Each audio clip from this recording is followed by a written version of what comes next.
الحمد لله نحمده ونستعينه ونستغفره ونؤمن به ونتوكل عليه ونعوذ بالله من شرور أنفسنا ومن سيئات أعمالنا من يهده الله فلا مضل له ومن يضلله فلا هادي له ونشهد أن لا إله إلا الله وحده لا شريك له ونشهد أن سيدنا وسندنا وحبيبنا وشفيعنا ومولانا محمدا عبده ورسوله أما بعد فقد قال الله تبارك وتعالى واعتصموا بحبل الله جميعا ولا تفرقوا واذكروا نعمة الله عليكم إذ كنتم أعداء فألف بين قلوبكم فأصبحتم بنعمته إخوانا وكنتم على شفا حفرة من النار فأنقذكم منها وقال النبي صلى الله عليه وسلم المؤمنون كجسد واحد إن اشتكى عينه اشتكى كله وإن اشتكى رأسه اشتكى كله صدق الله العظيم وصدق رسوله النبي الكريم ونحن على ذلك لمن الشاهدين والشاكرين والحمد لله رب العالمين اللهم صل على سيدنا مولانا محمد وبارك وسلم. محترم و مکرم حاضرین و سامعین،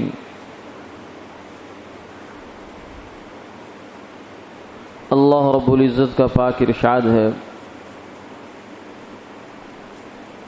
وَاعْتَصِمُوا بِحَبْلِ اللَّهِ جَمِيعًا وَلَا تَفَرَّقُوا. اے ایمان والو، اللہ کی رسی کو مضبوطی سے تھام لو اور تفرقہ بازی میں مت پڑو. اللہ کی نعمت کو یاد کرو جو اس نے تمہارے اوپر کی ہے جبکہ تم لوگ دشمن تھے ایک دوسرے کے. اس نے تمہارے دلوں کے درمیان الفتیں ڈال دی، چنانچہ اس کی نعمت کی بنیاد پر تم آپس میں بھائی بھائی بن گئے. اور یہ بھی ہے کہ تم لوگ جہنم کے کنارے پہ کھڑے تھے، وہاں سے اللہ نے تمہیں بچا لیا.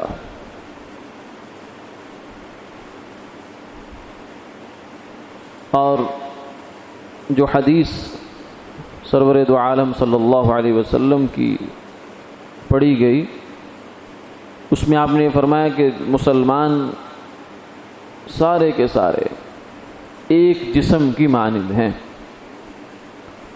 اگر اس جسم کے کسی بھی حصے کو تکلیف ہوتی ہے تو پورا جسم اس تکلیف کو محسوس کرتا ہے. اگر اس کی آنکھ دکھتی ہے تو پورے جسم کو دکھ ہوتا ہے. اگر اس کے سر میں تکلیف ہے تو پورا جسم اس تکلیف کا احساس کرتا ہے. یہ آیت مبارکہ سب سے پہلے تو اس کا خطاب حضرات صحابہ اکرام رضوان اللہ علیہ مجمعین کی طرف ہے کہ ان کو یہ کہا گیا کہ ایک تمہاری ماضی کی حالت تھی اسلام کے آنے سے پہلے، اور ایک آج کی حالت ہے۔ ماضی کی حالت جو تھی وہ بھی سب کے سامنے ہے کہ ایک نہیں، دو نہیں، تین نہیں، چار نہیں، کئی 100 سال کے قریب تک بھی ان کی جنگیں آپس میں چلتی رہتی تھی۔ یعنی دو قبیلوں کی لڑائی ہوئی، چل رہی ہے، نسلیں ختم ہو گئی مگر وہ لڑائی ختم نہیں ہوئی، اور ایک دوسرے کو مارنے کے بعد کھوپڑیوں میں شراب پینا، لاشوں کا مسئلہ کرنا، یہ سب کچھ روا تھا۔ اسے فخر کی چیز سمجھا جاتا تھا۔ دشمنی تھی، اور دشمنی بھی عام درجے کی نہیں۔ عربوں کے ہاں جو دشمنی تھی وہ بہت اعلیٰ پیمانے پہ ہوتی تھی، دشمنی کا پھر وہ حق ادا کرتے تھے۔ پھر فرمایا کہ اللہ نے اپنا دین بھیجا، اس دین کی برکت سے تم آپس میں شیر و شکر ہو گئے۔ فَأَلَّفَ بَيْنَ قُلُوبِكُمْ، تمہارے دلوں میں محبتیں ڈال دیں۔ دل کے اندر جو محبت پیدا ہو جانا ہے یہ کسی انسان کے بس میں نہیں ہے۔ دل آپس میں مل جائیں یہ انسان نہیں کر سکتا، نہ پیسے سے ہوتا ہے، نہ منت سماجے سے ہوتا ہے، کسی چیز سے بھی نہیں ہو سکتا، اس کا کوئی سورس نہیں دنیا میں۔ آپ دنیا کے خزانے سارے انڈیل دیں، جتنا مرضی پیسہ لگا لیں، جتنے مرضی جتن کر لیں، ایک انسان کو اگر ایک چیز پسند نہیں تو آپ اس کی ناپسند کو پسند نہیں بنا سکتے۔ ایک آدمی کو مثلا کھانے میں کوئی چیز پسند نہیں ہے، مثلا اسے بینگن پسند نہیں ہے مثال کے طور پر، تو آپ اسے کہیں کہ میں تجھے 1 کروڑ روپیہ دیتا ہوں تو اس بینگن کو پسند کرنا شروع کر دے۔ وہ یہ تو کہہ سکتا ہے کہ ہاں آپ کی رعایت میں کھا لوں گا، مشکل سے جیسے کیسے بھی کر کے میں کھا لوں گا، لیکن میں پسند کروں یہ میرے اپنے اختیار میں نہیں ہے۔ تو انسان کی پسند ناپسند یہ اس کے اپنے اختیار میں بھی نہیں ہوتی، دوسرے کے اختیار میں تو ہے ہی نہیں سرے سے۔ اس لیے سیانے لوگ کہا کرتے ہیں کہ یہ جو شادی کا رشتہ ہوتا ہے بچے بچی کا، یہ سامانوں سے، پیسوں سے، جائیدادوں سے نہیں نباہ ہوتا، دل مل جائیں، ایک دوسرے کے دل میں محبت اور احترام آ جائے، یہ اس سے نبھتا ہے، پیسے سے نہیں نبھتا۔ اس لیے ہم کتنی مثالیں ہمارے سامنے ہیں کہ لوگ کروڑوں بلکہ اربوں خربوں روپیہ استعمال کرتے ہیں، شادیوں میں خرچ کر دیتے ہیں، لیکن نباہ نہیں ہو پاتا۔ بہت افسوس ناک خبر سننے کو ملتی ہے کہ ایک ہفتہ نہیں گزرا کہ بس ختم کہانی۔ تو دل کا ملنا یہ انسان کے اختیار سے باہر ہے، اور بسا اوقات نیک لوگوں کے درمیان بھی دل نہیں ملتے آپس میں، کیونکہ حضور صلی اللہ علیہ وسلم نے فرمایا ان الارواح جنود مجندہ، جتنی روحیں ہیں نا انسانوں کی، یہ سب کے یوں سمجھیں کہ لشکر ہیں، گروپس ہیں، اوپر اللہ نے بنائے تھے عالم ارواح میں۔ اب جو دنیا میں آ رہے ہیں تو وہ ایک گروپ کی روح ہو سکتا ہے وہ افریقہ میں ہو اور دوسرا اس کا آدمی پاکستان میں ہو، ان دونوں کی آپس میں مناسبت ہے۔ ما تعارف منها ائتلف وما تناکر منها اختلف، ان میں سے جو آپس میں تعارف ہو جاتا ہے، ایک دوسرے کی جان پہچان ہو جاتی ہے دو انسانوں کو، تو وہ آپس میں ان کو الفت ہو جاتی ہے، تعلق اور پیار ہو جاتا ہے۔ لیکن جس کا آپس میں نہیں ملتا وہ ایک گھر میں رہنے کے باوجود نہیں ملتے آپس میں، بہن بھائی کا آپس میں جوڑ نہیں بیٹھتا، بھائی بھائی کا آپس میں نہیں بیٹھتا، بہن بہن کا آپس میں نہیں بیٹھتا جوڑ۔ تو اتنے قریب ہونے کے باوجود ماں ایک، باپ ایک، گھر ایک، اسکولنگ ایک، مدرسہ ایک، ہر جگہ پہ ایک ہی اس میں رہے وہ دونوں، لیکن آپس میں مزاج نہیں مل پایا۔ تو یہ ہم دیکھتے ہیں اپنے دائیں بائیں، اور کبھی ملنے پہ مزاج آتا ہے تو کہیں مل جاتا ہے، تو اس لیے یہ ہمارے اختیار میں نہیں ہے. اللہ تعالیٰ نے اس کو دوسری جگہ یوں فرمایا وَأَلَّفَ بَيْنَ قُلُوبِكُمْ وَأَلَّفَ بَيْنَ قُلُوبِهِمْ لَوْ أَنفَقْتَ مَا فِي الْأَرْضِ جَمِيعًا مَا أَلَّفْتَ بَيْنَهُمْ. اے میرے محبوب، یہ جو صحابہ کرام ہیں ان کے دلوں میں الفتیں ہم نے ڈالی ہیں، اور یہ اللہ کی قدرت کی نشانیوں میں سے بہت بڑی نشانی ہے کہ دیکھیں ایک طرف وہی صحابہ جو اسلام کے آنے سے پہلے ایک دوسرے کی جان کے دشمن ہیں، جان کے پیاسے ہیں، لیکن جب مسلمان ہوئے ہیں تو اللہ نے ان کے دل پلٹ دیے، دلوں میں وہ محبتیں پیدا ہو گئی کہ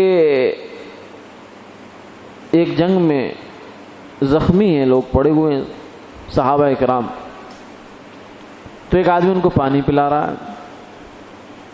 ایک صاحب اپنے بھائی کو پانی پلانے کے لیے لائے، زخمی تھے، تو اتنے میں قریب سے ایک دوسرے کی آواز آئی کہ مجھے پانی دو. تو یہ جو پانی مانگ رہا ہے زخموں سے چور ہے اور زندگی اور موت کی کشمکش میں ہے. اب اس کے لیے اس وقت پانی کا گھونٹ انتہائی ضروری ہے اس کے لیے. اب دیکھیے یہ کیا کرتا ہے. جو ہی برابر سے آواز اٹھی کہ مجھے پانی دو، تو اس نے اپنے بھائی کو اشارہ کیا پلانے والے کو کہ ادھر چلے جاؤ. جب ادھر پہنچا تو وہاں سے پھر برابر سے آواز اٹھی کہ پانی چاہیے، تو اگلے نے اشارہ کیا ادھر چلے جاؤ. پھر دوسرا، تیسرا، پھر چوتھا، پھر پانچواں، پتہ نہیں کتنے لوگوں سے گھومتے گھامتے جب وہ پانی لے کر پہلے کے پاس پہنچے تو وہ اللہ کے پاس جا چکے تھے. ہم دیکھو اندازہ لگائیے اس بات سے کہ کتنا دل میں ایثار پیدا ہو گیا ہے اپنے مسلمان بھائی کے لیے. دل میں کتنی محبت اور کتنا ایثار پیدا ہوا کہ اپنی ذات، اپنا مفاد، اپنی جان، اس سب کچھ کو احساس نہیں ہے اس کو. وہ کہہ رہے میرے بھائی کی جان بچ جائے. یہ ہے اللہ نے دلوں کے اندر محبتیں ڈالی. تو یہ کیسے پڑھی ہیں؟ وَاعْتَصِمُوا بِحَبْلِ اللَّهِ جَمِيعًا، اللہ کی رسی کو مضبوطی سے تھام لو. اللہ کی رسی کیا ہے؟ اللہ کی رسی دین ہے. دین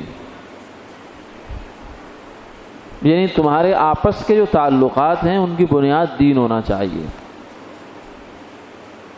اس وقت معاشرے میں ہمارے ہاں جو تعلقات چل رہے ہوتے ہیں اس میں مختلف بنیادیں ہوتی ہیں. میرا اس سے تعلق اس وجہ سے ہے کہ یہ میرا بھائی ہے، برادری ہے، اس لیے ہماری چونکہ برادری ایک ہے ہمیں آپس میں چلنا ہے. کوئی کس وجہ سے ہے کہ میرا کلیگ ہے، ایک جگہ ہم کام کرتے ہیں لہذا مجھے اس کی برداشت کرنی ہے، چلنا ہے. کوئی اس وجہ سے ہے کہ یہ میرا پڑوسی ہے لہذا میں نے اس کے ساتھ چلنا ہے تو مجھے اس کی اونچ نیچ برداشت کرنی ہے. کوئی اس وجہ سے کہ یہ میرا کاروباری پارٹی ہے میری، کوئی بات نہیں، کہہ سن لیتا، خیر ہے کوئی بات نہیں، ہمیں اس سے فائدے حاصل ہو رہے ہیں. کوئی کچھ، کوئی کچھ، کوئی کچھ، یعنی جتنے ہمارے تعلقات ہیں اس وقت معاشرے میں اس کی کچھ نہ کچھ بنیاد ہے ہر تعلق کی. اس بنیاد کی بنا پر ہم اس تعلق کو نبھاتے ہیں، چلاتے ہیں، چلتے رہتے ہیں، چلتے رہتے ہیں، چلتے رہتے ہیں. لیکن فرمایا کہ ان سب سے جو مضبوط بنیاد ہے نا وہ دین ہے. یعنی کسی آدمی کے ساتھ بھی آپ کا تعلق اس وجہ سے ہے کہ دین مجھے اس کے ساتھ نبھانے کا حکم دیتا ہے. یہ خالص ہے. اس لیے فرمایا کہ دین کی برکت سے جو چیز بھی ملے گی وہ خالص ہوگی، دیسی ہوگی. محبت وہ خالص، احترام، عزت وہ خالص، اس میں کوئی شائبہ نہیں ہوگا. اور یہی اصل محبت ہے، یہی اصل خدمت ہے، یہی اصل عزت ہے. جن عزتوں کے پیچھے ہم دوڑتے ہیں وہ عزتیں نہیں ہیں، وہ دھوکے ہیں. یعنی ہماری نظروں میں عزت کیا ہے؟ پروٹوکول ہو جائے، میری گاڑی ہے اس کے پیچھے 2 گاڑیاں پولیس کی ہیں، 2 گاڑیاں آگے ہیں، موبائل ہے، ہوٹر بج رہے ہیں، ہٹو بچوں کا شور ہو رہا ہے، ہماری نظر میں یہ عزت ہے. یا ہماری نظر میں یہ عزت ہے کہ ہم دفتر میں پہنچے سارا عملہ کھڑا ہو جائے، سلام کے لیے، سلیوٹ کے لیے کھڑا ہو جائے. ہمیں اس کی عزت سمجھتے ہیں کیونکہ مجھے بیج لگا ہوا ہے، پھول لگا ہوا ہے، یہ عزت ہے. یہ عزت نہیں ہے. یہ آپ کو سلام تھوڑی ہو رہا ہے. اس گاڑی میں کل کو کوئی بھی بیٹھے گا اس کو سلام ہوگا. یہ تو اس گاڑی کو سلام ہے، آپ کے لیے کیا سلام ہے؟ ہم دیکھتے نہیں روزانہ جو دستے وزیر اعظم کو سلامی دیتے ہیں آنے پر، جو اس کو عزت دیتے ہیں، جب اس کے وقت پورا ہو جاتا ہے تو وہی اس کو گرفتار کر رہے ہوتے ہیں. جو اس کے سامنے ہاتھ جوڑ کے کھڑے ہوتے ہیں وہی اس کے لیے عذاب بن کے آ جاتے ہیں سامنے. تو یہ عزتیں نہیں ہیں. حقیقی عزت دین کے اندر ہے، حقیقی محبت بھی دین کے اندر ہی ہے. ہم پیسے کی بنیاد پر لوگوں کی نظریں جھکا سکتے ہیں.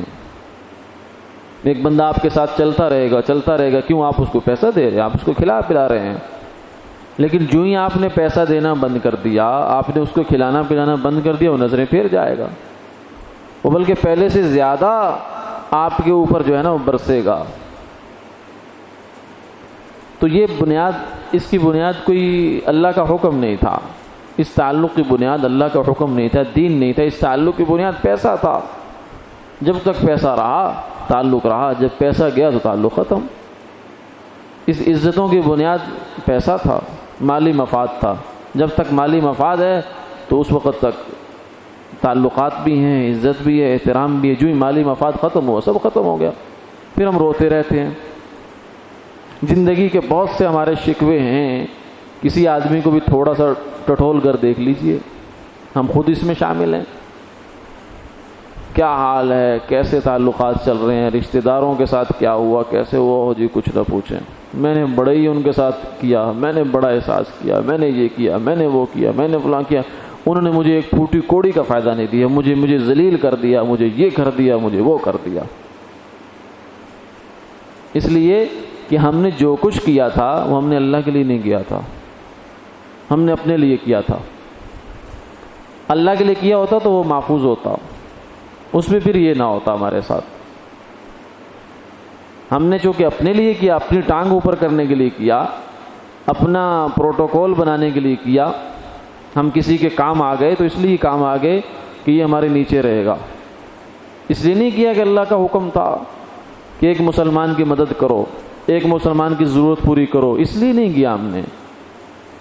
یہ ہم نے اس لیے کیا کہ مجھے اچھا لگتا ہے کسی کے کام آنا، میری تسکین نفس ہوتی ہے اس کے اندر، میرے دل خوش ہوتا ہے کہ میں کسی کے کام آ گیا. بس اللہ خوش کرنا میرا مقصود نہیں تھا. اور جس عمل کے پیچھے اللہ کی رضا نہیں ہے وہ عمل بیکار ہے، اس کے اندر کوئی جان نہیں ہوتی. وہ کاغذ کا پھول ہے، جب تک آپ باہر سے اس کو خوشبو لگا دیں گے خوشبو آتی رہے گی، لیکن اس کے اندر خوشبو نہیں ہے، اس کے اندر سے خوشبو نکلے گی نہیں. 2 دن 4 دن جتنی دیر وہ خوشبو رہے گی، اس کے بعد وہ کاغذ ہے. تو جس عمل کے اندر اللہ کو راضی کرنے کا جذبہ نہیں ہے وہ عمل بیکار ہے، وہ خالی ہے، وہ کاغذ ہے. تو ہمارے زندگی کے جو اعمال ہوتے ہیں ہم اس کا اگر جائزہ لیں باریک بینی سے، اپنا حساب کریں. ہم لوگوں کے حساب کرتے رہتے ہیں، لوگوں کی نیتیں پڑھتے رہتے ہیں، لوگوں کے رویے پڑھتے رہتے ہیں، اپنی طرف دھیان نہیں جاتا، کیونکہ ہم اپنے آپ کو بالکل پاک، صاف، مزکہ، معطر، مطہر سمجھتے ہیں. اپنے کسی عمل کے بارے میں ہم کبھی اس بات پہ آمادہ نہیں ہوتے کہ میں سوچوں کہ شاید مجھے جو یہاں سے باؤنسر پڑا ہے، مجھے جو یہاں سے خرابی آئی ہے، کہ میری غلطی تو نہیں ہے اس کے اندر. نہیں، ہم نہیں، اپنی ساری غلطیاں مائنس کر دیتے ہیں، غلطیاں اگلے کے رویے میں تلاش کر رہے ہوتے ہیں. تو بنیادی غلطی میں یہ عرض کر رہا ہوں ہمارے سب کے عملوں کے اندر یہ ہوتی ہے کہ ہم اللہ کے لیے کام نہیں کرتے. ما کان للہ باقیہ، جو عمل اللہ کے لیے ہوتا ہے اس پر کبھی آپ کو افسوس نہیں ہوتا. آپ نے کسی کی غریب کی مدد کر دی، کسی غریب رشتہ دار کے کام آ گئے آپ، لیکن کس لیے آئے؟ اللہ کے لیے. اس سے کوئی بدلے کی توقع نہیں رکھی کبھی بھی کہ یہ میرے کام آئے گا. کہتے ہیں نیکی کر دریا میں ڈال. کیا مطلب؟ یعنی نیکی کر لی اب اس کو یاد ہی کیوں رکھتے ہو تم کہ میں نے نیکی کی تھی؟ اب تم اس کے تذکرے بھی کرتے ہو، میں نے فلاں کے ساتھ بڑی نیکی کی، یہ تو اس کا باپ سائیکل پہ مال بیچتا تھا، میں نے اس کو اٹھا کے کہاں سے کہاں پہنچایا، آج یہ میری طرف دیکھتا ہی نہیں، مجھ سے سلام ہی نہیں کرتا، آج ہمارے اوپر برے حال آئے ہیں تو یہ میرے کام ہی نہیں آتا۔ تو یہ باتیں ہم سوچ رہے ہوتے ہیں، کیونکہ ہم نے کیا تھا دنیا داری کے لیے، تو دنیا داری میں تو پھر یہی ہوتا ہے بھائی۔ اگر اللہ کے لیے کیا ہوتا تو پھر افسوس نہیں ہوتا ہمیں۔ دنیا کے لیے کام کیا، خسر الدنیا والآخرہ ذالک هو الخسران المبین، دنیا بھی گئی آخرت بھی گئی، یہی سب سے بڑا خسارہ ہے۔ تو عمل کریں اللہ کے لیے۔ ایک اللہ والے کہنے لگے کہ میں نے، بہت قریبی ہوتا ہے نا اپنی اولاد کے ساتھ تو ہر آدمی قربانی بھی دیتا ہے، اپنا پیٹ بھی کاٹتا ہے، اپنا آرام بھی چھوڑتا ہے، اپنے آپ فنا کر دیتا ہے اولاد کے لیے، کیونکہ اس کے اندر اس کو اپنا مستقبل نظر آ رہا ہوتا ہے کہ میرا نام اسی کے حوالے سے زندہ رہے گا، میری جائیداد کا وارث ہے، میرے کاروبار کا وارث ہے، میرے فلاں چیز کا وہ لینے والا ہے، لہذا اس پر سب کچھ لگا دو۔ تو اولاد کے لیے ہم بہت کچھ کرتے ہیں۔ پھر وہ کہنے لگے کہ میں نے کبھی بھی اپنی اولاد کے ساتھ بھی نیکی اس لیے نہیں کی کہ میرے کام آئے گی، اس لیے کرتا ہوں کہ اللہ کا حکم ہے، اس لیے اگر اولاد میرے کام نہیں آئے گی مجھے ایک رتی کا افسوس نہیں ہوگا، کیونکہ میں نے اس لیے کام کیا ہی نہیں تھا، مجھے کیوں افسوس ہوگا؟ میں نے جس مقصد کے لیے، دیکھیں نا ایک آدمی کوئی مشین لگاتا ہے، کہیں واٹر فلٹر پلانٹ لگا دیا اس نے تاکہ لوگ اس سے فائدہ اٹھائیں۔ اب دو نیتیں ہیں، ایک نیت یہ ہے کہ میں یہاں پانی کی مشین لگاتا ہوں، لوگوں کو پانی بیچوں گا، لوگ پیسے دیں گے مجھے، پانی خرید کے لے جائیں گے، میرا کاروبار چل جائے گا، ایک نیت یہ ہے۔ ایک نیت یہ ہے کہ لوگوں کے کام آئے گا، مجھے اس سے کوئی غرض نہیں ہے، مجھے اس سے کوئی غرض نہیں ہے۔ اس نے لگا دیا، اب اس کو اس بات کی فکر نہیں ہے کہ کیا ہو رہا ہے کیا نہیں ہو رہا، لیکن جس نے اپنے دنیا کے لیے لگایا ہے وہ تو بیچارہ پریشان ہوگا، اس کو 10 دفعہ فکر ہوگی، اور جس نے اللہ کے لیے لگا کے چھوڑا وہ پلٹ کے دیکھے گا بھی نہیں، وہ یہ بھی نہیں سوچے گا کہ لوگوں کو پتہ بھی ہو کہ کون کر گیا ہے یہ، وہ تو اتنے خفیہ طریقے سے کرے گا کہ حتی لا تعلم یمینہ ما انفق شمالہ، کہ دائیں ہاتھ نے اگر پیسہ راہ خدا میں خرچ کیا ہے تو بائیں کو خبر نہ ہو۔ سیدنا امام زین العابدین رحمہ اللہ تعالی، حضرت سیدنا حسین رضی اللہ عنہ کے صاحبزادے ہیں، ان کے انتقال کے بعد لوگوں کو یہ خبر ہوئی کہ کتنے گھرانے ایسے تھے نادار بیچارے کہ جن کا خرچہ وہ اٹھاتے تھے، ان کو بھی خبر نہیں تھی، ان گھرانوں کو بھی خبر نہیں تھی کہ کون ہے یہ، کیونکہ وہ اپنے خاص لوگوں کے ذریعے سے راتوں رات ان کے گھروں میں راشن ڈال دیتے تھے، ان کو بھی خبر نہیں کون دے رہا ہے۔ تو ایسی نیکیاں انسان کی پھر ضائع نہیں جاتی، یہی نیکیاں اصل ہوتی ہیں جو آدمی کو زندگی میں کام آتی ہیں۔ جن نیکیوں کے لیے ہم جن جذبات کے تحت کام کرتے ہیں وہ پائیدار نہیں ہوتے، اس لیے سرکار دو عالم صلی اللہ علیہ وسلم نے فرمایا کہ زندگی کا ایک بڑا اہم فیصلہ ہوتا ہے ہمارا نکاح کا۔ فرمایا 4 بنیادیں ہو سکتی ہیں اس کی، 4 وجہوں سے نکاح ہوتے ہیں دنیا میں، اور کمال دیکھیے آپ کے دنیا کے جتنی شادیاں ہو رہی ہیں آج بھی آپ دیکھ لیں، 1400 سال 1442 ہجری ہے جو ہے آپ صلی اللہ علیہ وسلم کے اس فرمان کو ہو گئے 1450 سال ہونے والے ہیں، آج بھی آپ کوئی شادی ان 4 سے باہر نہیں دکھا سکتے۔ فرمایا تنکح المرأۃ لأربع، 4 بنیادیں ہوتی ہیں کسی بھی جگہ نکاح کرنے کی۔ سب سے پہلی بنیاد ہوتی مال، لمالها وجمالها وحسبها ودینها فاظفر بذات الدین تربت یداک۔ کسی بھی عورت سے فرمایا نکاح کیا جاتا ہے، شادی کی جاتی ہے، پہلی بنیاد مال ہوتی ہے، پیسہ، نظر پیسے پہ ہوتی ہے، لیکن اپنے آپ کو ہم دھوکہ دے دیتے ہیں اپنے ماحول کو بھی، اپنے ضمیر کو بھی، میاں بیوی کو، بیوی میاں کو، کہ لوگ اچھے ہیں، ہم رشتہ اس لیے کر رہے ہیں کہ لوگ اچھے ہیں، حالانکہ لوگ اچھے نہیں ہوتے ہماری نظر میں پیسہ اچھا ہوتا ہے، لوگوں کی طرف دھیان ہی نہیں جاتا، پیسے کا اتنا اس کے اوپر چکا چوندی ہوتی ہے کہ وہ بندہ پیچھے چندھیا جاتا ہے، آنکھیں چندھیا جاتی ہیں، اس کے پیچھے ہمیں لوگ بھی اچھے نظر آنا شروع ہو جاتے ہیں۔ تو پہلی بنیاد مال ہوتا ہے، تو مال تو کتنا کام آتا ہے، مال کام نہیں آتا، تعلقات کا نباہ مال کی بنیاد پہ کبھی نہیں ہو سکتا، شادی انسان کی انسان سے ہوتی ہے، انسان سے نباہ کرتا ہے، پیسے سے شادی نہیں ہوتی، نہ سامان سے شادی ہوتی، نہ گاڑی سے ہوتی، نہ کار سے، نہ بنگلے سے، نہ کوٹھی سے، کسی چیز سے نہیں ہوتی۔ لڑکی جہیز جو ہے چاہے ہوائی جہاز لے کے آئے اس میں، لیکن اگر وہ میاں کو کوئی ایسی بات بول دے جو بیچارہ سر کے بال سے لے کر پاؤں کے ناخن تک جل جائے تو اس کے لیے جہاز زہر ہے، کیونکہ میری زندگی میں سکون نہیں ہے، میں کیا کروں ان چیزوں کو۔ ایک مولانا صاحب نے واقعہ سنا، انہوں نے کہا کہ میرے پاس ایک خاتون آئی، بیچاری ادھیڑ عمر تھی، لیکن ظاہری اعتبار سے بہت بڑی شاندار قسم کی گاڑی سے نکلی ہے، اس کے پاس سارے جتنے بھی ایک خاتون ہو سکتی ہے عام نارمل زندگی میں وہ سب کچھ اس کے پاس ہے، نوکر چاکر، گھر بار، یہ وہ فلاں فلاں۔ تو کہنے لگے اس کی حالت کو دیکھ کر ہمارے اچھے خاصے لوگوں کے منہ سے رال ٹپکے کہ ایسا مال دولت تو ہمارے پاس بھی ہونا چاہیے، لیکن کہنے لگے کہ وہ پھوٹ پھوٹ کر رونے لگ گئے۔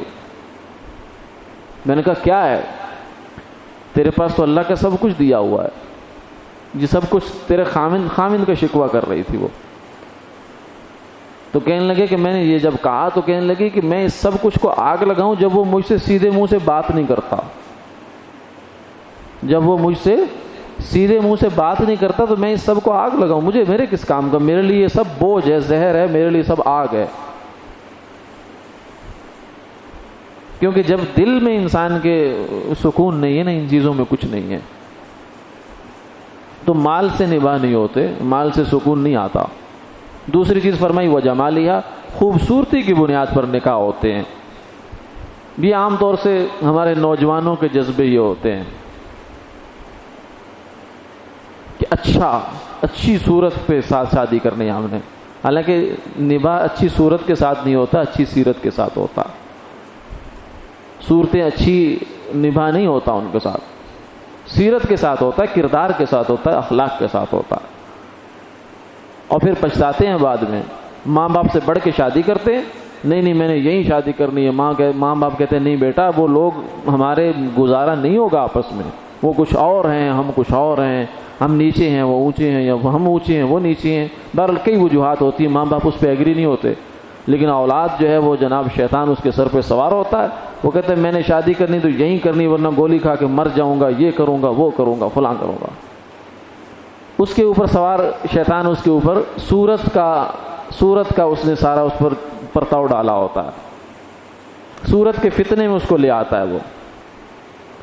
پھر ماں باپ بیچارے مجبور ہو کے کبھی کر دیتے ہیں، اور جب کر دیتے ہیں تو پھر وہ جو پہلی سی چیزیں ہوتی ہیں، مجھ سے پہلی سی محبت میرے محبوب نہ مانگ، وہ ساری کہانیاں شروع ہو جاتی ہیں، کیونکہ شادی ایک حقیقت ہے، اس کے بعد تعلقات شروع ہوتے ہیں، بنا معاملات شروع ہوتے ہیں، اس کے بعد تلخیاں ہیں زندگی میں، میاں بیوی کے تعلق بہت سے نشیب و فراز سے گزرتا ہے، وہ جوانی کے جوش جذبے نہیں رہتے نا،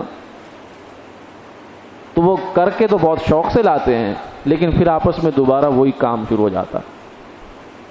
اور جب ماں باپ سے بڑھ کے کی ہے تو اب ماں باپ کے سامنے شکوہ بھی نہیں کر سکتا، کیونکہ ماں باپ کہیں گے بیٹا ہم نے تجھے خود روکا تھا، کیوں کیا یہاں شادی تو نے۔ تو دوسری وجہ یہ ہوتی ہے۔ تیسری وجہ کیا ہوتی ہے؟ حسب، یا خاندان کی بنیاد ہے۔ اور چوتھی وجہ ہوتی ہے، آج کل عام طور سے تیسری وجہ ہمارے ہاں نہیں ہوتی، یہ اس وقت ہوتی تھی جب برادریاں فیملی مضبوط ہوتی تھی، کہ رشتے لوگ برادریوں کے اندر ہی کیا کرتے تھے، اس میں مال بھی نہیں دیکھتے تھے، خوبصورتی بھی نہیں دیکھتے تھے، بس یہ دیکھتے تھے کہ ہمارے رشتہ دار ہیں، ہمیں بہرحال یہ رشتہ کرنا ہے۔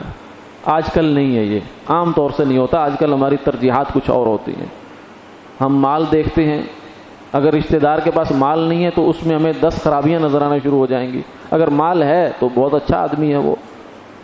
اور چوتھی وجہ جو ہے وہ فرمایا کہ وہ دینہا، انسانیت کی بنیاد پر، اخلاق کی بنیاد پر، سیرت کی بنیاد پر، کردار کی بنیاد پر شادی ہوگی۔ فرمایا فاظفر بذات الدین، گویا کہ ہر امتی کو یہ آپ نے نصیحت کی ہے، جوان نوجوان بڑے بوڑھے سب کو کی ہے کہ تم نے جو فیصلہ لینا ہے زندگی کے اس اہم موڑ کا تو وہ دین کی بنیاد پہ لینا۔ تریبت یدا کا، تجھے اللہ سعادت مند کرے بھئی یہ تیرے لیے اچھا ہوگا، کیونکہ نباہ اس کے ساتھ ہونا ہے۔ تو اس لیے اگر شکل صورت میں کمی بھی ہو تو گزارا چل جائے گا، مال کم بھی ہو تو گزارا چل جائے گا اگر انسان کے ساتھ شادی ہو گئی۔ تو دیکھنا اس کو چاہیے، دھوکوں سے نکلنا چاہیے، پائیدار تعلقات اور حقیقی محبت، حقیقی عزت، حقیقی الفتیں آپس کی، حقیقی تعلقات کی بنیاد دین ہے۔ اس لیے فرمایا وَاعْتَصِمُوا بِحَبْلِ اللَّهِ جَمِيعًا، اے لوگو اللہ کی رسی کو مضبوطی سے تھامو، یہی بنیاد ہے تمہارے درمیان جوڑ کی، اتحاد کی، اتفاق کی، الفت کی۔ اگر تم اس سے نکل جاؤ گے، اپنے خیال سے تم سیٹنگ شروع کر دو گے، دنیا کی بنیاد پر اور بنیادوں پر تم اپنے تعلقات نبھانے کی کوشش کرو گے تو نتیجہ خرابی ہے، اور خرابی اس حد تک بڑھ جاتی ہے کہ بس اوقات انسان اس زندگی سے تنگ ہو جاتا ہے، بڑی مشکل میں پڑتا ہے۔ تو ایک تو ہماری جو پرسنل زندگی ہے یا سوشل زندگی، اس میں بھی ہمارے لیے یہ سبق ہے، اور دوسری جو ہماری مذہبی زندگی ہے اس کے اندر بھی یہ سبق ہے کہ ایک دین ہے، ایک کتاب ہے، ایک نبی ہیں، ایک کعبہ ہے، ایک قرآن ہے، ایک مدینہ ہے، ہمارے سب بنیادی اسلام کی بنیادیں ایک ہیں۔ تو انہی بنیادوں پر ہمیں سب کو اکٹھا ہونا ہے۔ اپنے اپنے لحاظ سے دین کے جو ہم نے فرقے بنا لیے، جماعتیں بنا لی اور یہ کر لیا وہ کر لیا، وہ انتظامی طور پر ٹھیک ہے، اپنی جگہ ہے، لیکن جو دین کی بنیادی اقدار ہیں، کامن ویلیوز جسے کہتے ہیں دین کے، اس کے اوپر ہر مسلمان کو مشترک رہنا چاہیے۔ اس میں ایک بنیاد یہ ہے کہ امن و امان کے ساتھ رہے، ہر مسلمان دوسرے مسلمان کے ساتھ۔ فرمایا ایک اصول ہے کہ اپنا عقیدہ یا اپنی بات چھوڑو نہیں، دوسرے کو چھیڑو نہیں، دوسرے کے شخصیات پر، اکابر پر، بڑے حضرات پر، جس کو وہ قابل احترام سمجھتا ہے، اگر آپ زبان سے کچھ غلط بات نکالیں گے، فرمایا وَلَا تَسُبُّوا الَّذِينَ يَدْعُونَ مِن دُونِ اللَّهِ فَيَسُبُّوا اللَّهَ عَدْوًا بِغَيْرِ عِلْمٍ، کافروں کے بھی جو معبود ہیں ان کو گالی گلوچ مت کرو، کیوں؟ نتیجہ یہ ہوگا کہ وہ تمہارے معبود یعنی خدا کو، خدائے برحق کو وہ گالی گلوچ شروع کر دیں گے۔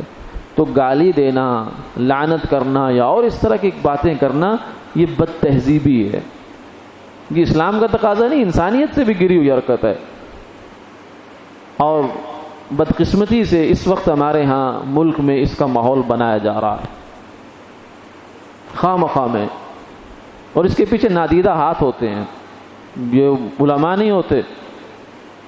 علماء تو دیکھیں جھگڑے کو اتنا پسند نہیں کرتے کہ آپ کے گھر میں میاں بیوی میں جھگڑا پڑے وہ کہتے ہیں نا بابا ایسا کام نہیں کرو جس میں جھگڑا پڑ جائے تمہارا، تو امت کو جھگڑائیں گے، امت کو لڑائیں گے آپس میں؟ نہیں، کچھ سادگیوں سے، کچھ نادانیوں سے کچھ نادیدہ لوگ فائدہ اٹھاتے ہیں اور اپنے مقاصد نکلواتے ہیں۔ ایسے موقع پر ہمیں چاہیے کہ ہم سے جتنا ہو سکے ایک تو ہم دعا کریں کہ اللہ ہمارے ملک کا، پوری امت کا امن و امان اور آپس کی جو الفتیں محبتیں ان کو باقی رکھے اللہ، اور ہمیں سب کو کتاب و سنت پہ جمع فرما۔ اور دوسری یہ کہ ہمارے بس میں جتنا ہے ہم اتنا حصہ اس کام میں ڈالتے رہیں۔ شکوائے ظلمت شب سے تو کہیں بہتر تھا اپنے حصے کی شمع تم جلائے جاتے، یعنی اندھیرے کا شکوہ کرنے سے تو بہتر تھا کہ ایک چھوٹی شمع ہی تم جلا دیتے، اتنا اندھیرا تو کم ہو جاتا۔ تو ہمارے سامنے اگر ایسا کوئی معاملہ آئے، ایسی کوئی بات آئے تو اس میں اشتعال کی طرف نہ بڑھا جائے، بلکہ جو ہمارے بزرگ ہیں، بڑے حضرات ہیں، علماء کرام ہیں، ہمیں ان پر اعتماد ہے الحمدللہ، وہ کبھی بھی امت کی کشتی کو ڈبوئیں گے نہیں، وہ جیسے فیصلے کریں ہم اس کے پیچھے آمنا وصدقنا کہہ کر چلتے رہیں، تاکہ کسی بھی قسم کی ناخوشگوار صورتحال ملک میں امت مسلمہ میں پیش نہ آئے۔ اللہ تعالی حفاظت فرمائے، آمین آمین یا رب العالمین۔